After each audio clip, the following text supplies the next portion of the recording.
on Alan Wake. I wrote a horror story that has come true. Thomas Zane did the same in the 70s. You will go no further. If I continue like the Dark Presence wants me to, the story I'm writing won't save Alice. It's a horror story. No one will survive. You knew Zane! Thomas Zane! You're the Lady of the Light in the song! He left something behind to help me. The clicker. Alan thought of this as he stood on the rim of Cauldron Lake, the clicker in his hand. He took a deep breath and jumped. I can get to her now. I can finish this.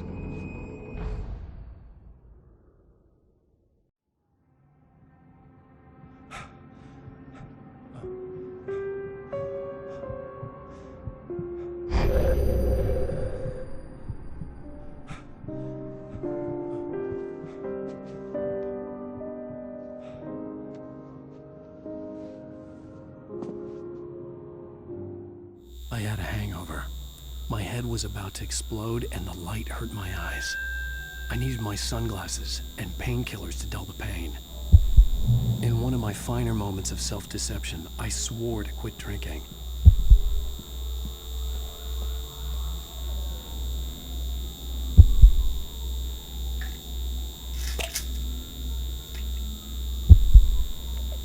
The pills worked fast. The prospect of being awake started to seem bearable again. The lights were like needles in my eyes. I needed my sunglasses.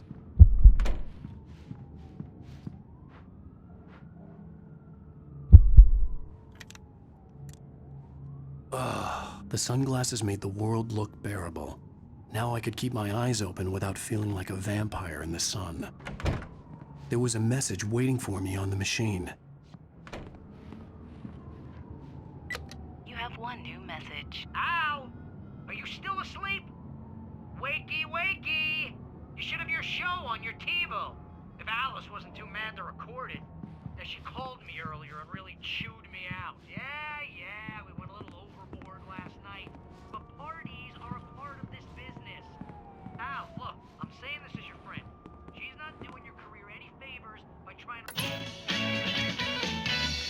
Ladies and gentlemen, welcome back to the Harry Dalit Show. Thank you everybody.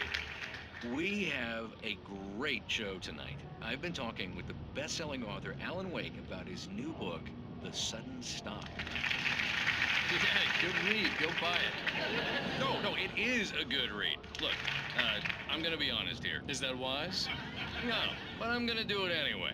I got people who give me the lowdown on books. I'm a busy guy. But this one, I actually read from cover to cover. I mean, I'm a big fan. Wow, thanks. Now, this might be a spoiler for those who haven't read the book yet. Based on the sales figures, the 2 people out there who haven't read the book yet. But this last book is all about the death of the main character, the hard-boiled New York detective, Alex Casey. Now, there's been a lot of outrage about this. Why the hell did you kill Casey? What the hell were you thinking, man? Good riddance. No, seriously though. 7 years and 6 books is a long time. He was a gloomy guy to spend all your working hours with, and it was a good run. But it's time to explore new things. My next book will be a departure from the old for me. You selfish bastard, always thinking of yourself. Well, you've certainly given us a lot of entertainment over the years. And now that you mention it, Casey was a gloomy guy. Never had much luck with his love life with the ladies. Was that autobiographical in any way? Yeah, no kidding. Casey's lady friends tended to die on him. With Casey, it was all about his pain. No, nothing autobiographical about that. I'm a happily married man. My wife is my muse. Well, congratulations. That's great to hear. So, how's the publicity tour been treating you? Good, great. But I gotta say, I'm glad to be back home in New York. Well, you've certainly been on the news a lot lately. Lots of parties and, you got into a fight with some paparazzi. Oh, man. Well, that guy was really in my face. I lost my temper. I know that wasn't cool. You are famous for that temper. Well, I did also write several books. Well, your latest novel is called The Sudden Stop, and it's in bookstores now. Go get it. That means the 2 of you out there who haven't bought it yet. Ladies and gentlemen, that's all we have for you tonight. I want to thank all our guests for the evening. Alan Wake, Sam Lake. Once more, do the face for us, Sam. And our musical guests, Poets of the Fall. Thank you. At least I'd been funny. I told myself I could live with that. Hey, honey. Did you watch the show? I didn't say anything stupid if that's what you want to know. Okay, Grumpy. You want an aspirin or something? Are you gonna start with me about drinking now? You know what? Go back to sleep, Alan.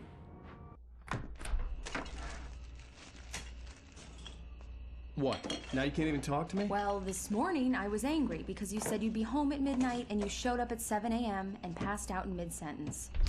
Now I'm over it. Are you angry? This goddamn tour. It's gotten out of hand. Oh, honey. It's almost over, right? We can get back to normal. Then you can start writing again. I'm sorry, honey. Alan, you're not thinking straight. Just take a shower and go back to bed, huh? Yeah, you're right, honey. I'm sorry. Once this is over, let's go away together. A vacation. Just you and me. Some peace and quiet.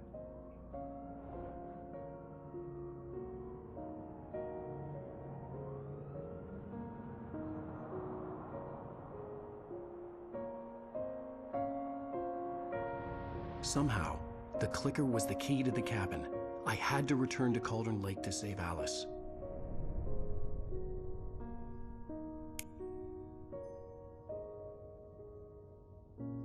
I'm going back to the lake to finish this. I'm going to write an ending to the story in the manuscript on my own terms, to make it all right. Why can't you just write it here? The last page is still in the typewriter. I need to read it first. Everything needs to be just right. Zane tried to cut some corners, and it didn't end well. Okay, ready when you are. I'm sorry, Sarah, but I need to do this alone. Barry, take her gun. Miss Weaver, close the door when I leave.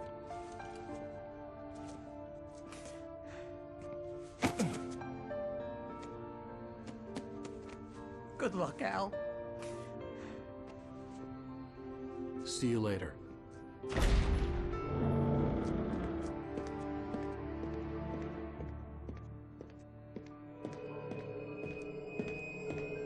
When I got out, it was warm and sunny.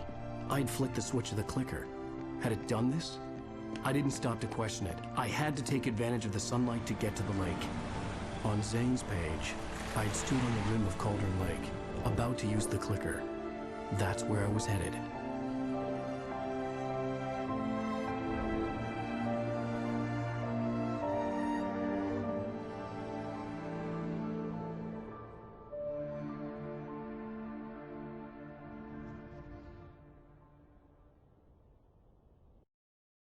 Alone, in daylight, surrounded by the beauty of the Pacific Northwest landscape. It was hard not to let doubt creep in one last time. I could still chalk everything up to a dream, a delusion. I had enough imagination to make up something like this, having been in the cabin all this time, trapped in a story inside my head, gone mad from grief over Alice's death like Hartman had claimed. There would be no way of knowing. I told myself it didn't really matter. My course was set.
There was a link between us, always would be. I could feel its presence again, getting closer.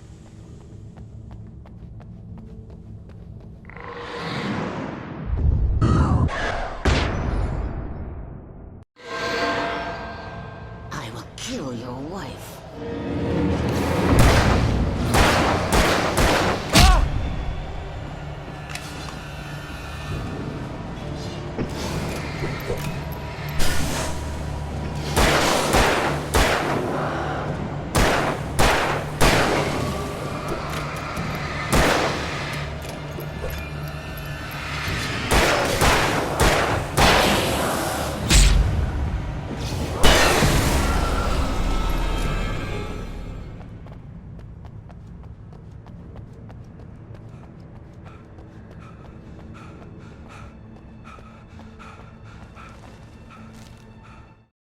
The Dark Presence was no longer trying to capture the writer so he could create the ending it wanted. The writer knew too much. He was too strong. And he carried a weapon left behind by Thomas Zane, something that could hurt it. Now, the darkness was doing everything in its power to simply stop the writer from ever reaching Cauldron Lake and the dark place it came from.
Based on the signature in the motel register, Agent Nightingale had stayed here, in room number 2.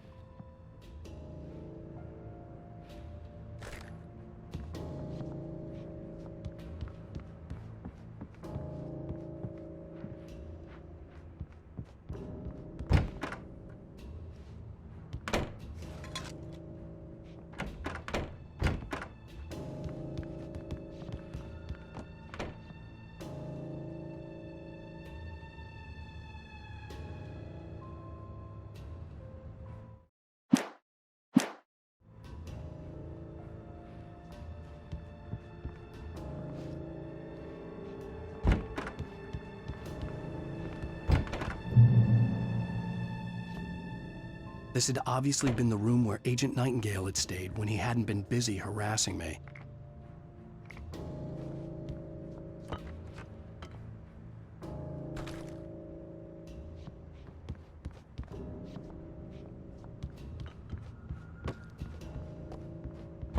Look after yourself and your brothers. Could have fooled me, pal.